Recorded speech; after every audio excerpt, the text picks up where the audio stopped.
Good evening, everyone. We're going to start in just about a minute or so. We'll give those that are entering the webinar another minute.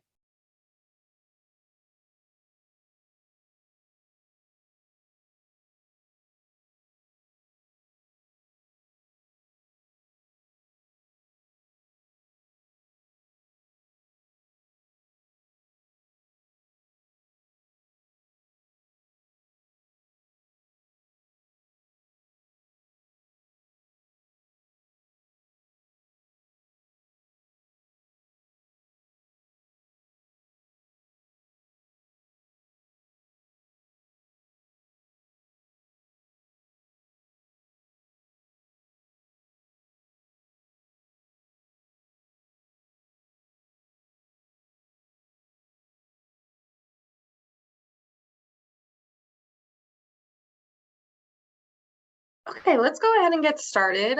Good evening, everyone. Thank you so much for joining our session tonight on the Easy, Carmel, Glendaloch, and Provincial water main replacement and road surfacing. Tonight, I will be helping to facilitate this session. My name is Michelle Bennett, and I am a community engagement specialist with the City of Ann Arbor. And tonight we have Tracy Anderson, who is a city engineer who will be giving most of the presentation and who will be able to answer your questions at the end of the session. I want to go through a few webinar logistics this evening.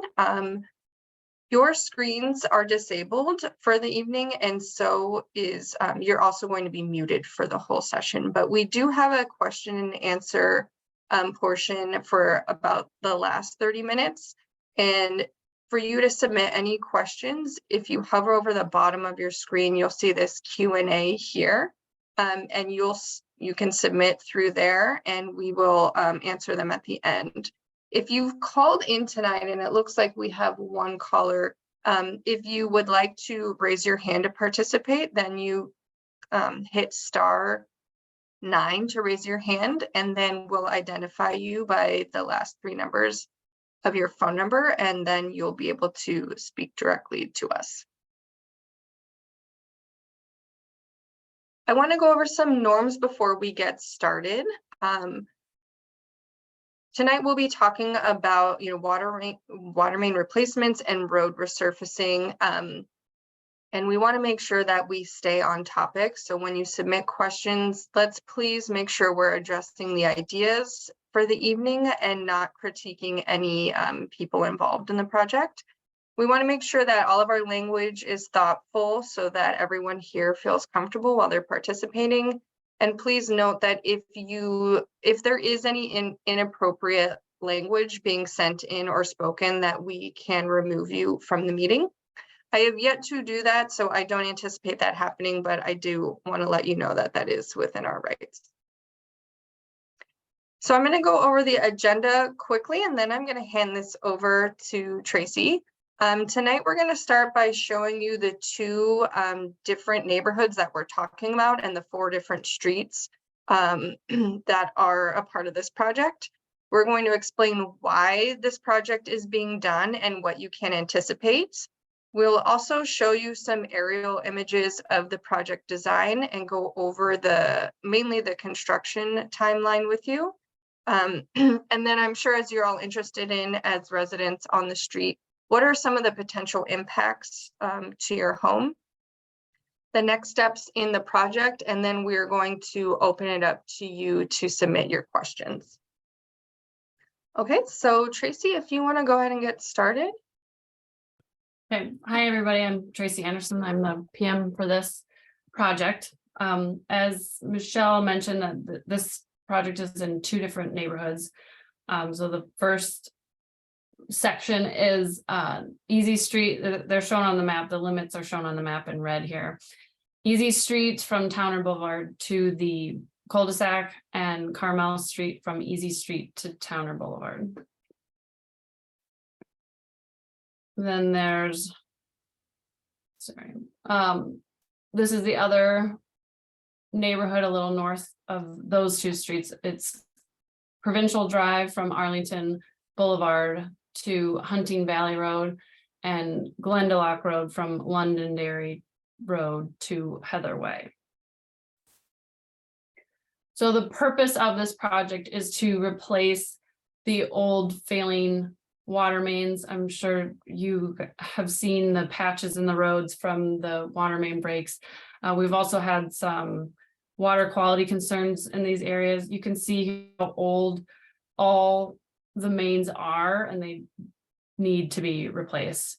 We replaced them all with 8-inch mains now, which is our new minimum standard. But all of these were tested to make sure 8-inch is adequate for the flow and the pressure in the area. We're also going to provide improved fire flow for the area with new fire hydrants, new fire hydrant coverage. So we're adding a couple fire hydrants so that every house in these neighborhoods is within 350 feet of a fire hydrant. If your house is currently in one of those gaps where it's not that close to a hydrant, after the project, it might be worth a call to your homeowner's insurance to tell them that you're closer to a hydrant now, because I know that's one of the questions they always ask. I mean, it's worth a call. And then after the water main's done, we're going to resurface the road. So in some anticipated elements of the project is we're going to phase the project so not all 4 roads are shut down at once. We're going to do them one at a time to make it a little cleaner in the neighborhoods. This is not a road reconstruction project. So everything, all the limits of the project are going to be within the existing road footprint. So the road's going to basically look the same as it is now. There's not going to be any new curb line, no new bike lanes, no changing on-street parking at all, except for where the new hydrants are going. You can't park in front of those. The curb and driveway approaches will be replaced only if they're over the water main trench, and I'll go through those later. And then other curb areas that are damaged curb, those will be replaced as needed. And then the pavement surface itself will just be milled off and new asphalt will be overlaid where it is now. There are some minor storm sewer improvements. We're just replacing the catch basins. There's an old style of catch basin on all of these roads, and we're replacing them to our new standard that requires less maintenance. Also, since I have you all, I wanted to mention that now during this project, there are a couple sump pump curb cuts that we saw that those will have to be replaced during this project or before the project at the owner's expense. It's when the sump pump of a house is like in this picture, just run through the yard and then somebody chipped out the curb to let it run into the curb. This is not ideal for long-term maintenance of the road. So these have to be tapped into the storm sewer, and I'll be sending out letters to areas that we know that this is occurring. But during the project is the best time to do this because you don't have to pay to resurface the road, and it can be more convenient for you to do it while the road's already open during this project. And also, this is not a requirement, but it might just be a good idea for you all to think about, because all of these neighborhoods have been known to have Orangeburg sanitary sewer leads. That's a material of a sanitary sewer lead that was used in the 40s to about the early 70s. So if your house was built within that time, you might want to look into this. I put a link there to the city's website that explains it a little better. And there's a list in that website of all the sewer leads that have been redone so far. So you can check for your address on that. So the same thing with this. I mean, these leads, this material has been known to fail pretty easily. And so if you have sewer problems, like backup problems with your lead, you might want to get a licensed plumber to come out and televise it, and they can tell you what material it is, and they can also maybe find some other problems while they are looking inside there with a camera too. But again, if you replace it before or during the project, you wouldn't have to pay to redo the road. So now would be a good time to do that, just FYI. So now I'll go through the project design a little bit for each street. So we'll start with Easy Street. This is a map. The shaded area is the approximate location for the new pavement that's going in. So you can see it's the whole Easy Street up to Towner. There's a little patch on the other side of Towner Street that we're abandoning a valve over there. So that's going to be just a little patch.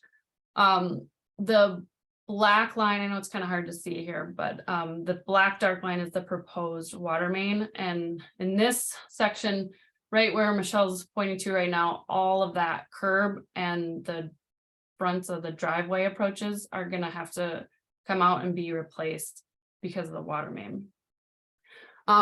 There's the red dots shown on the map are where the fire hydrants are going.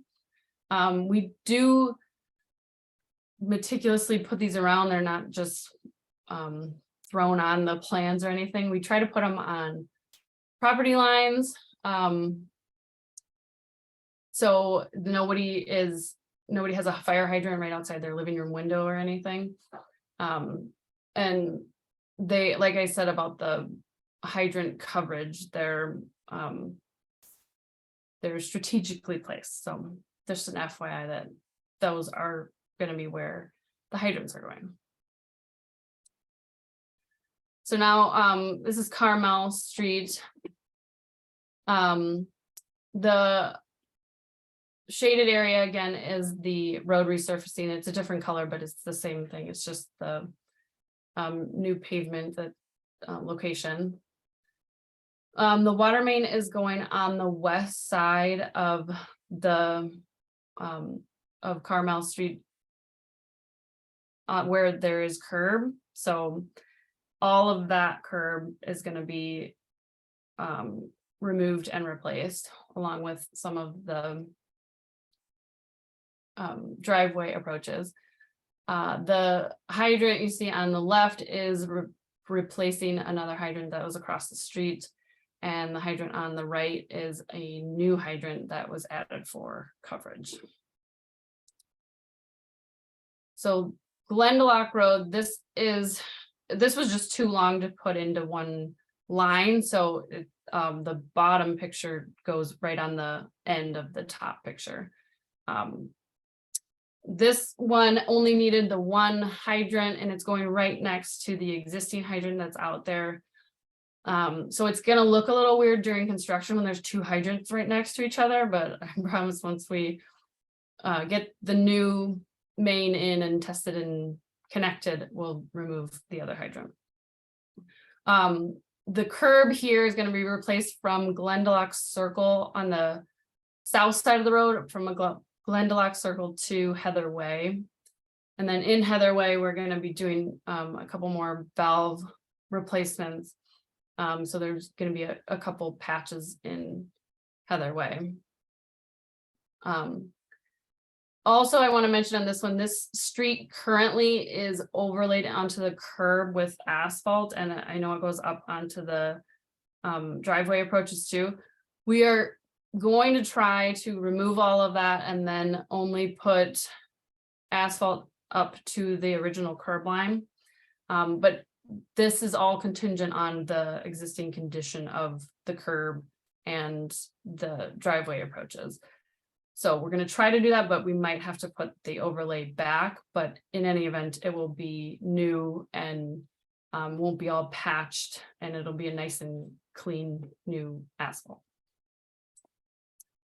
So Provincial Drive is the same thing with this, just too long to fit on one line. So the bottom picture goes right on the right side of the top picture.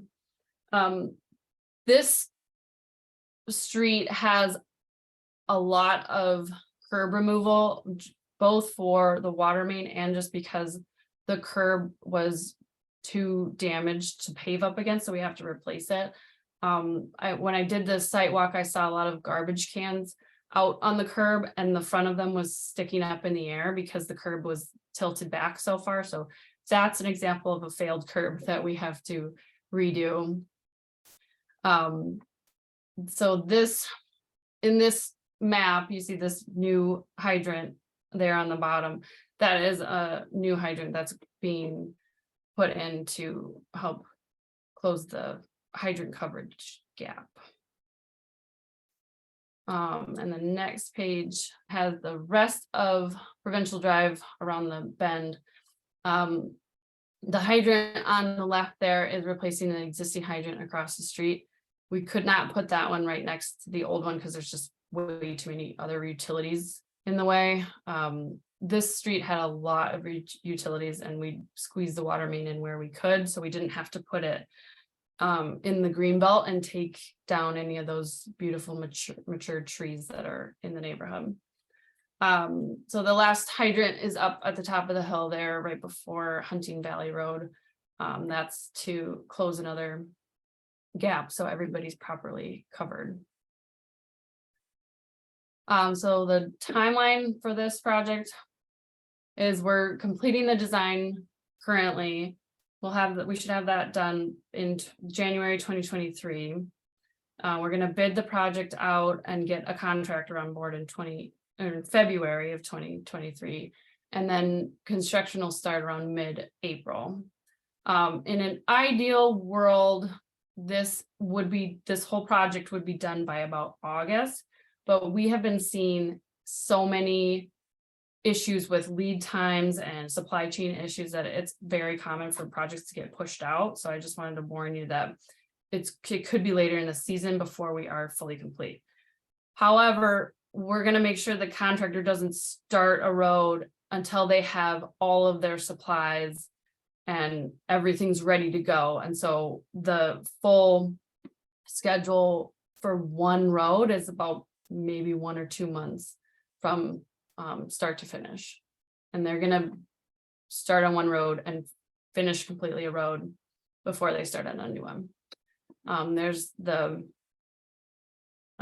typical working hours that it does depend on daylight. So these vary a little in the spring and the fall, but it's usually Monday through Saturdays and no holidays. It's usually Monday through Fridays, but if they're trying to hurry up, they do Saturdays too. So some possible impacts to residents: the local traffic will be always allowed to use the road. You'll always be able to get to your house, even if it says road closed.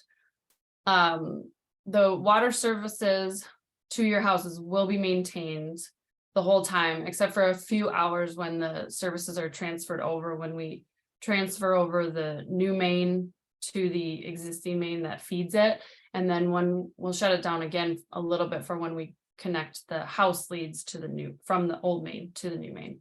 You'll get noticed, well, you get a notification both times for that. So you'll have plenty of notice for when those services are going to be down for just a few hours at a time. There are some temporary driveway closures may occur, like when we have to redo the curb and the driveway approach in front of the house, because those are concrete and they have to cure. So it's like 1 to 3 days that you can't drive on it. But you'll be definitely notified for that too. Mail, like Amazon delivery, garbage, recycling pickup, and ambulance service will not be interrupted during construction. You'll still get all those things per usual. As with any construction project, there's some dust, noise, and some vibrations that you'll experience. We'll try to keep those down to a minimum, but it's just the nature of construction. And then the curb replacements that we're doing and the hydrant installations can cause some disruption to the lawn and the extension of the right of way, but all those areas will be restored with topsoil and grass seed. And if you have irrigation systems in those areas, those will be repaired also. Tracy, I have one question that's relevant. I just want to make sure. I think you addressed this, but someone wrote in, I live on Glendaloch Circle. Am I going to be able to get to my house while this project is being done? I think that's the local traffic will still be allowed to use the road, Yeah, correct? Okay, yes, yeah. thank you. Yeah, they usually do it like one lane at a time, and the new water main only takes up one lane, so the other lane will be accessible for residents. Okay.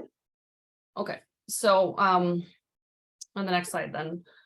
The next steps for the project are I'm gonna mail out the notifications for the sump pump curb cuts that need to be replaced, and then the orange burgleys, I'm gonna send out a letter that explains it a little more about those.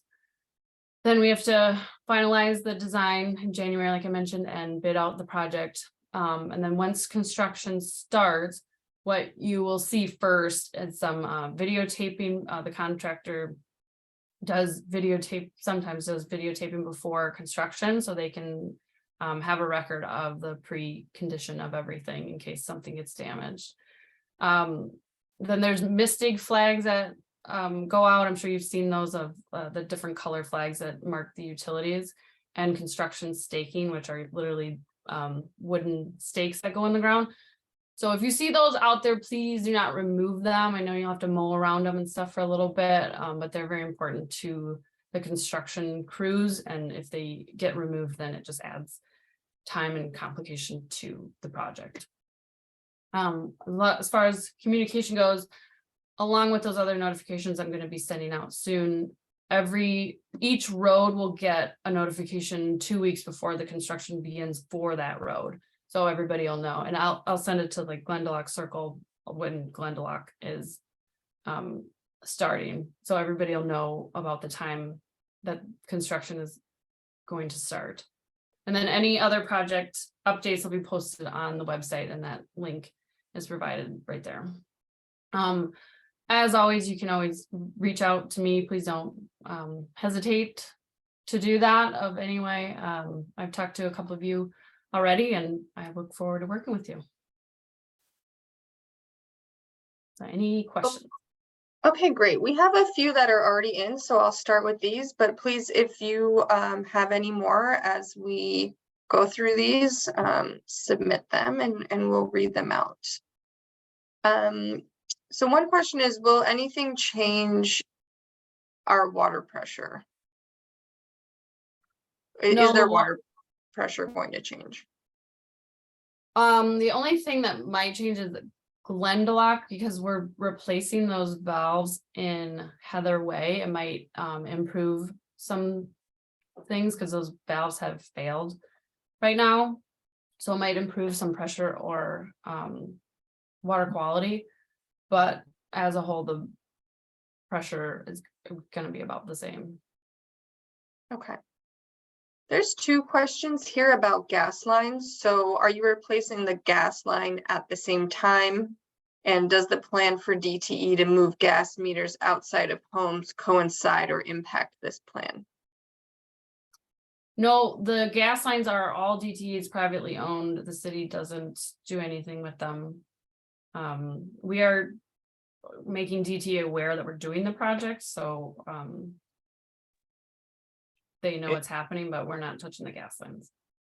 I'll add too that the DTE meter relocations shouldn't have an impact, or the project shouldn't have an impact on that. So whatever they do that, I don't think there'll be an impact on the new road or anything like that.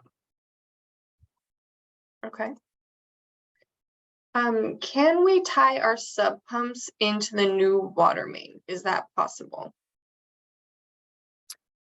So you can't tie your sump pump into the water main, but you could tie your sump pump into the storm drain. And you can contact me and I can work with you about how to do that. There is a tap fee to do that, or to connect to the storm drain. You cannot put your roof drains into the storm drain, however. Those have to be daylighted or just, released onto the lawn. Okay. I see a question here about your email address, so I'm just going to click to the last slide because we have her contact information here. These slides are also going to be posted on the project website, which is on almost every slide. So come to this website, and sometime next week we'll have these slides and the recording posted, so you'll have Tracy's email address. Okay. Is it possible to receive an email for notice? This helps if we are traveling. Yeah, I don't know, Nick, if there's like any policy on that, but I don't mind sending an email. Yeah, Also. and I would say if you want to receive email updates on the project, to email Tracy, and we can keep an email list for getting more real time. Maybe not quite real time, but maybe once a week, once every couple of weeks, updates, or whenever there's critical information coming up about the next phase of a project, that she can reach out to you through email. So just let her know. Okay. Okay. A few years ago, an asphalt overlay was done on Fairlane near the intersection with Provincial. That overlay affected stormwater drainage, and stormwater now spills across Fairlane just on the north side of Provincial. In the winter, this causes an ice slick to form across Fairlane at this intersection. This is at the base of a hill up Fairlane. Will this be addressed with this project? We are redoing the intersection of Fairlane and Provincial, and again, like the plan is to take down all the asphalt and then put it back just to the curb, or the original curb line. So I don't know what the if that will help the situation, but no, there's no like specific stormwater. I'm going to say that's Yeah. the resurfacing of that intersection should take care of that issue. And thanks for letting us know about that too. It's something we can look out for specifically when we're out there and as we're finishing the design. I anticipate that it should be able to be addressed by this project. So all of the questions and comments that you're submitting tonight are stored. We receive them through Zoom and can save them to our project folder. So we will have access to this when it does come down time to design. Okay, another question here. I live on Glendaloch Road, and the place you are doubling hydrants is on the edge of my property between mature trees. Can you explain more about how that will work? Also, how can we protect tree and shrub plantings that are on the lawn extension? So maybe I can go back to this slide. So Glendaloch Road. Here we go. Yeah, right there. So how a hydrant is installed is like the lead to it from the main to the hydrant is all dug up. So in front of the hydrant into the road will all be removed and replaced. Nick might be able to explain this a little better, but the footprint of the hole that has to be dug for the hydrant is not very big, and they can keep it rather contained.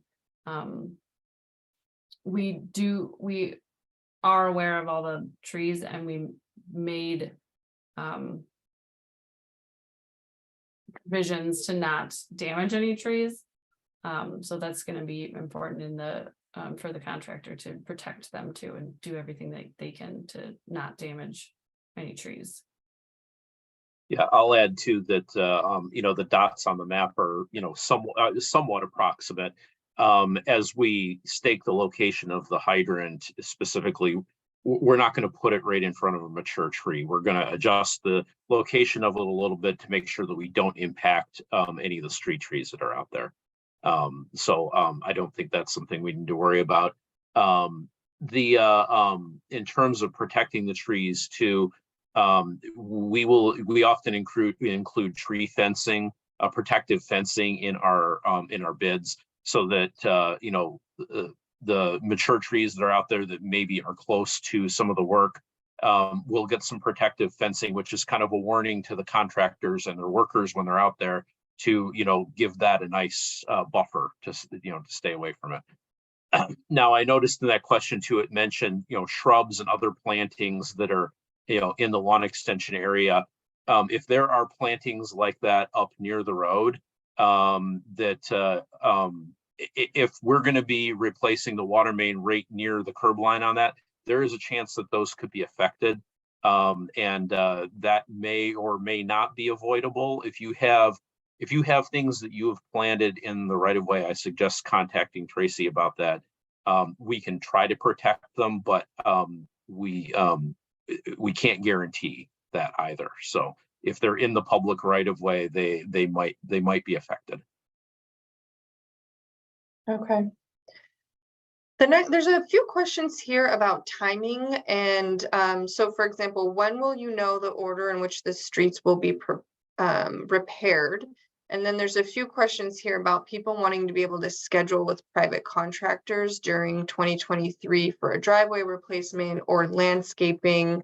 And so they're curious about the schedule or the timing of each street, and when will you know that?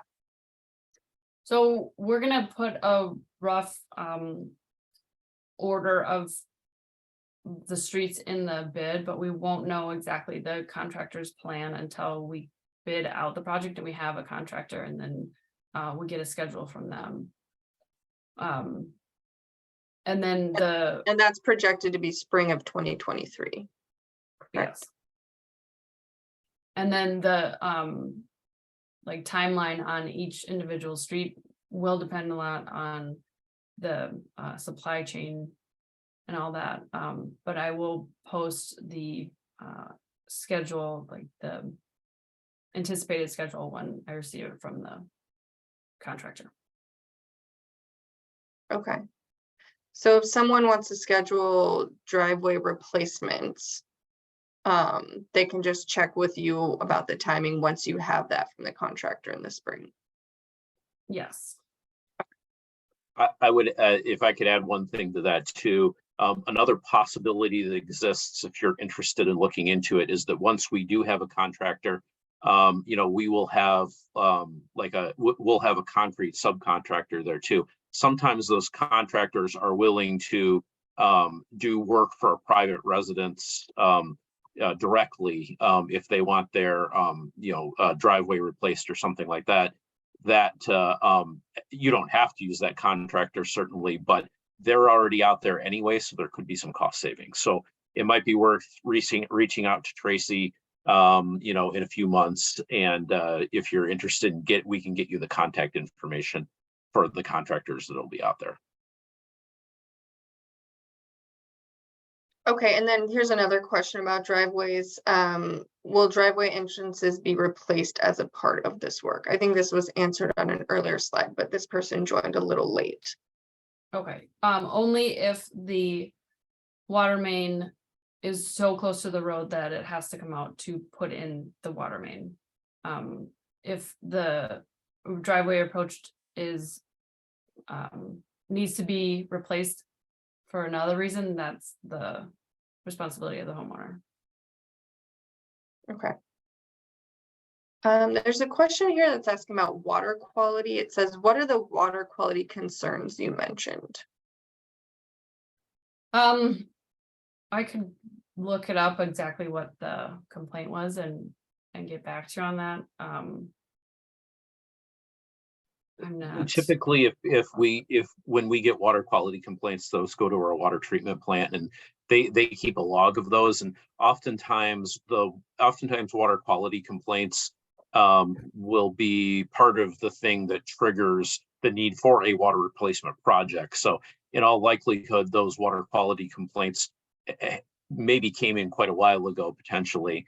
Oftentimes they, often, I think the most common one is maybe water discoloration that comes in sometimes in old pipes. It's not a health factor, but sometimes the taste can be off and the color can be off on the water. So that's typically what we mean when we talk about water quality complaints. Okay. When you say you'll restore any area behind the curb line, my neighbor has beautiful perennials at the site of your proposed new fire hydrant. So I think we've already addressed this, that you'll be trying as hard as you can not to be replacing shrubs and or mature trees during this process. Yeah, and we, again, these are estimates, and these dots that are on these maps are really big in scale of what a hydrant actually, like the space a hydrant would actually take up. We did walk these streets, and we're gonna move it over a little bit if there's like a garden or some like landscape. That was a consideration, like this is just, we can't put it there, there's just too much landscaping there, even though it is in the public right of way. We didn't do that on purpose. So we won't purposely cut down any of those pretty shrubs or anything. And the hydrants are movable a little bit in the field to accommodate for that sort of thing. Yeah, and to add to what Tracy said there too, that's absolutely true. We'll try to, adjust things as much as we possibly can. But if you do have plantings, if you have flower beds, plant flowers up close to the road, you might want to reach out to Tracy. You might want to think about, if they're annuals, don't plant them this year. If they're perennials, maybe transplanting them might have to happen. We will avoid things, but like I said, if they're close to the road, we may not be able to avoid them. Okay. There's another question about if the recording will be available. Yes, we are going to post this to the website next week. Okay, if the curb needs replacement, what cost per foot should we expect? What would be the payoff period?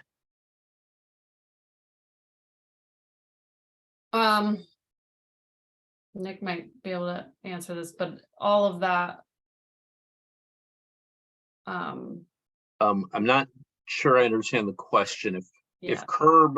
If curb needs replacement, then because it's broken, deteriorated, settled, we will replace that as part of the project, but we typically don't replace all the curb and gutter. We will save as much of it as we can and use what's already there. So if curb does need to be replaced, then we would do that. If this is referring to a driveway approach, maybe like the area between I guess the part of the driveway within the public right of way. If somebody wanted to have that replaced as with our contractor, typically what we would do is have that person contact the contractor directly, and they would work that out with the contractor and pay the contractor directly. Hopefully that answers the question. I'm not sure if I understood it properly. And possibly the payoff period, would that mean how long do you expect it to last when you do the curb replacement? Yeah, I don't know. I don't know what that means. If it were, sometimes we do work where we specially assess property owners and there's a payback period that it can be paid back over a certain amount of time, but this wouldn't be one of those cases. So okay. Okay, so a question here about the right of way. I'm sorry, Michelle, I just see he wrote in there that he thought the owner was responsible for the cost of curb replacement, but that's just to answer that's not the case. All of the work that we're talking about doing here is none of it is paid for by the residents. It's all paid for by the drinking water fund and the street millage. Okay. So then maybe we can get a little bit more clarification here with this question of what the public right of way is. Is it the first 10 feet from the curb, or does it vary? So I can go back to this map if that's helpful. Yeah, But the public right of way is shown on those black lines out just outside the road on either side. Usually it's a 33-foot wide right of way for a road. So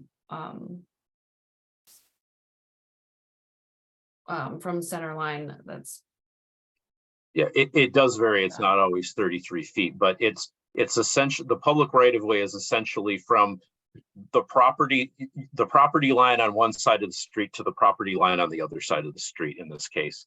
In neighborhoods where there is sidewalk, which there isn't here, usually the public right of way starts right at the back of the sidewalk and goes all the way over to the back of the sidewalk on the other street.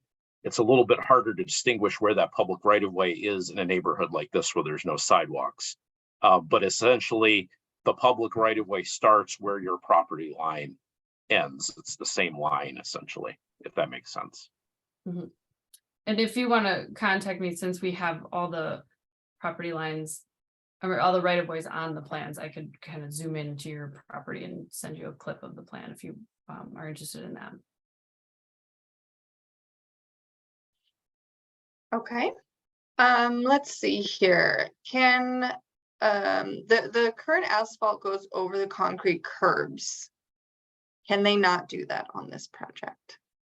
Yeah, we're gonna try to not do that when we replace it. But I will put the caveat in there. It depends on the condition of the curb, because sometimes we have to put it back because we would have to replace all the curb. Ideally, we will just be able to shave off the asphalt from the curb and from the driveways, and then just put it back to the original curb line. So you'd have the concrete curb and gutter and then the asphalt road. Okay. Well, it looks like as of now, we've answered all the questions that have come in. So we can wait for a couple more minutes to see if any more are submitted. But if not, then we can also end the meeting early. Let me go back to the last slide here.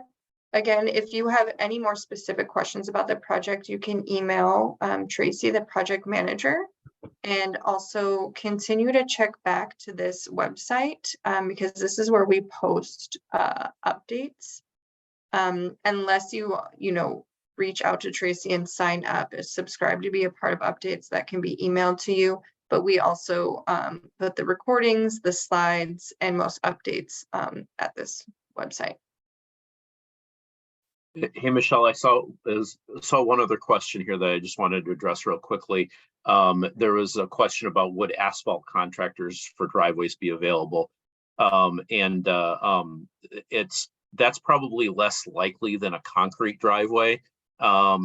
Typically, the asphalt contractors that come in for these specialize in doing roads, and I think it's probably fairly unlikely that they're going to be willing to do a driveway while they're out there, but it is possible. So we can always, you can always check in with Tracy once we know the contractor and all the subs, and we can see if that's something that they're interested in doing. But I think it's probably more likely if you have a concrete driveway that the sub would be available to do that.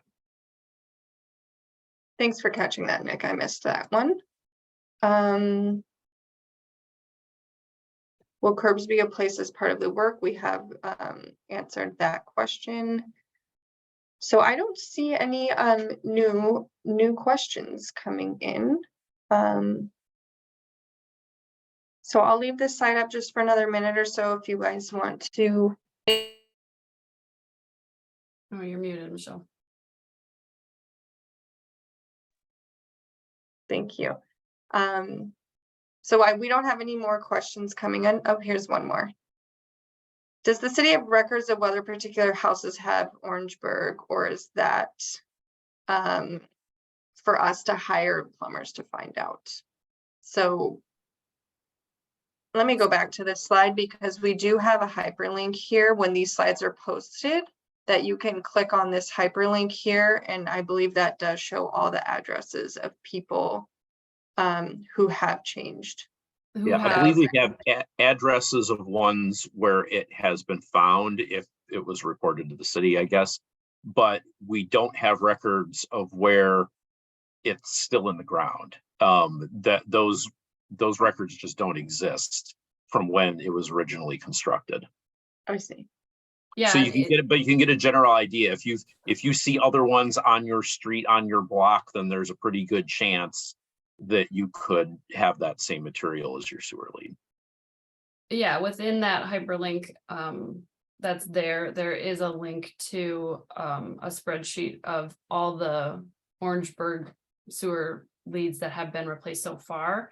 I know every road except for Provincial was on that, like with at least some addresses on that list. And some of them it was replaced from the house to the curb. So like now would be a good time to replace it from the curb to the main. So that's a good place to start to look to.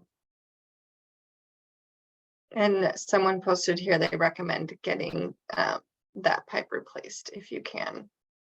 Are there any lead water lines in this area? To our knowledge, there are no lead service lines in the city anymore at all. Okay, great. Michelle, I mentioned too, I see that somebody has a hand raised, I think. Yes. Okay, Annie, I will. There, you should be able to speak now or be unmuted. You've been asked to unmute.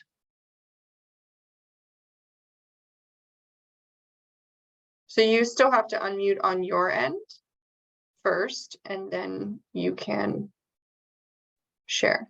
There you Okay, go. are we on now? Yes. Okay, we live right at the bottom of Provincial before it goes up the hill. So there's a very small grid there for water runoff, and it's way too small. And I'm always calling the city to please come out and clean it out.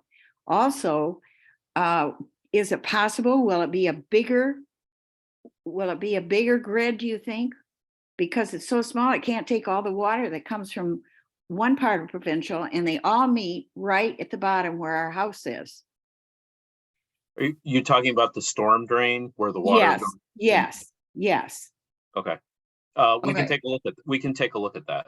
All right. I did have whoever is in charge of all streets and everything, he came out and he took a look at it. And I asked him when he would be able to do our street. And he said, well, we were in the future. Well, the future is here now. And do you also do the apron of where our driveway ends and then it goes down into the street, because that's destroyed too? If the water main, if that part has to come out to install the water main, it will be replaced. Okay, because I noticed on Arlington that many of the aprons, what do you call that part? Is it called the apron? Apron or drive approach, yeah. Okay, drive approach. I noticed that many of them have new ones, and this one it's a mess. So we're really looking forward to this, to have that disposable, enlarged or something, and the apron fixed. We're at 2920. Can you see that right on the curve? Okay, on the east side. On Provincial, you said? On Provincial.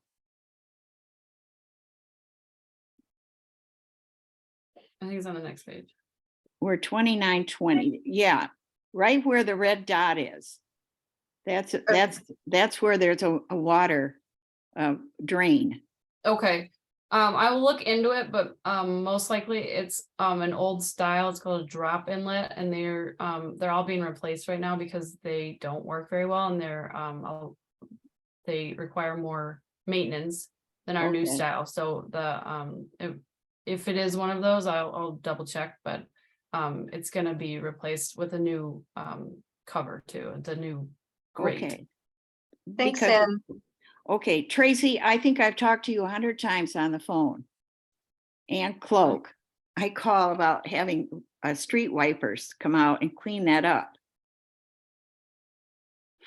Hey, Okay. Tracy, we might want to, what you might want to do is check with the storm crews at Public Works, because they would be the people that come down to do that and see if that's, you know, what they know about that storm inlet location and if it's one of their problem areas. Okay, I can do that. Okay, thank Ann. you. Mhm. Okay, we had another question come in and I see another hand up, so I'll address this question first. If you have replaced your orange bird to the curb, do you have to replace it to the main?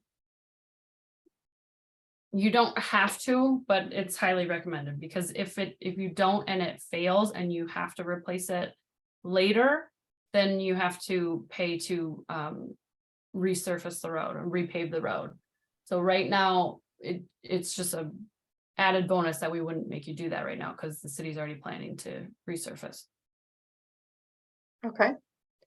Okay, I'm gonna move to Stephanie Reeves, who has their hand up, so I'm going to ask you to unmute. There you go. Wait. So you have to unmute on your side as well. There you Yep, I did. go. Okay, great.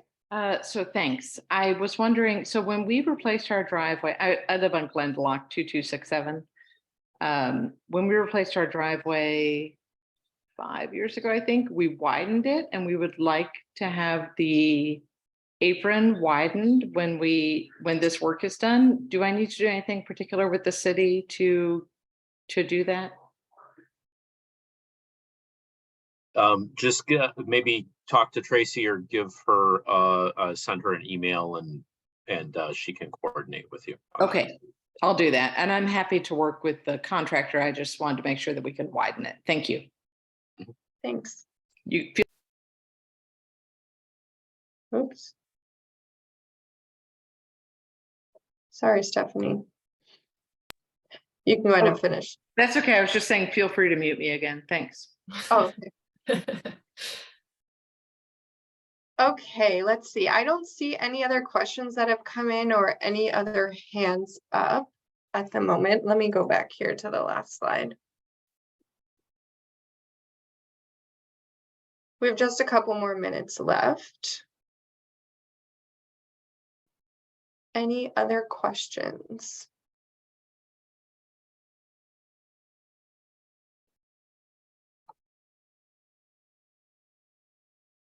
Okay, well, if you do, I think we've established Tracy is the person to go to, so please email her.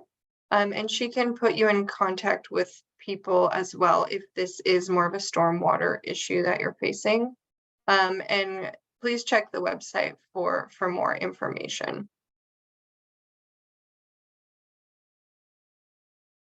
Okay, thanks everybody. Have a good evening. Thank you. Thank you.